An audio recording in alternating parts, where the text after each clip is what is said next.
People make money out of buildings.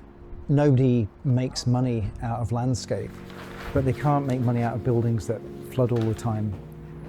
I'm Rolf Roscher, a landscape architect. To be specific about some of the changes in climate, since 1961, there's been a 45% increase in winter rainfall in Glasgow. The river's just over there by the white car. And it's quite interesting to watch the river levels, how they vary relative to weather conditions and rainfall. The river level here can change by as much as a metre, depending on weather.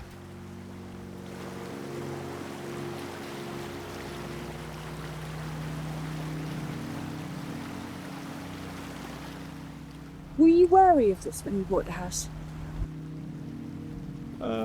A little bit, but I came up here and I looked at the river level and I read what they'd done to mitigate the flood risk, and I was quite happy. Historic areas where there's now issues with flooding, but it's essentially a retrofit of how you remove those risks to protect people and property. The water table is essentially higher, and the capacity of existing ground to take more water is then reduced. So if there's a storm event, basically it's got nowhere to go other than run off the surface.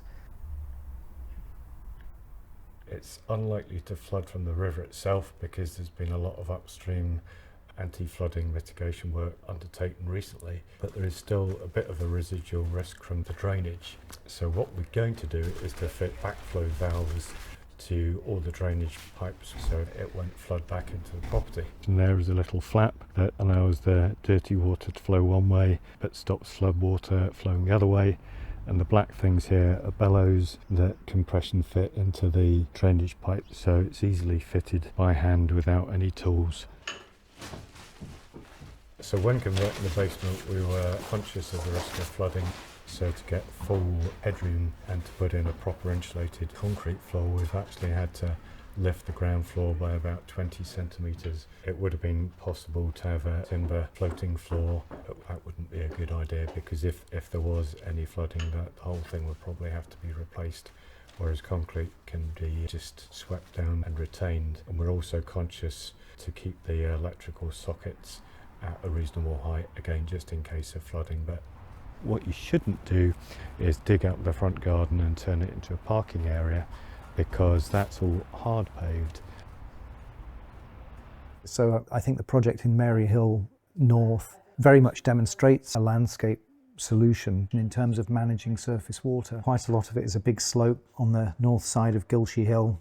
So the water's sort of flowing in this direction, and there's a series of essentially step basins, and each one has the capacity to store water. Within this blue-green corridor, in amongst the planting, this is a line of pollarded willows. Willows draw up water. They've been traditionally used, for instance, in the Netherlands. Coming from a surveying background, I'm quite fussy, so it's important to do it properly and to try and bring things up to standard. You know, I think the key thing, it doesn't necessarily mean landscape architect has to lead everything, but I think the point is it's about having at the very least a multidisciplinary design team from the outset, and it genuinely is to everybody's benefit.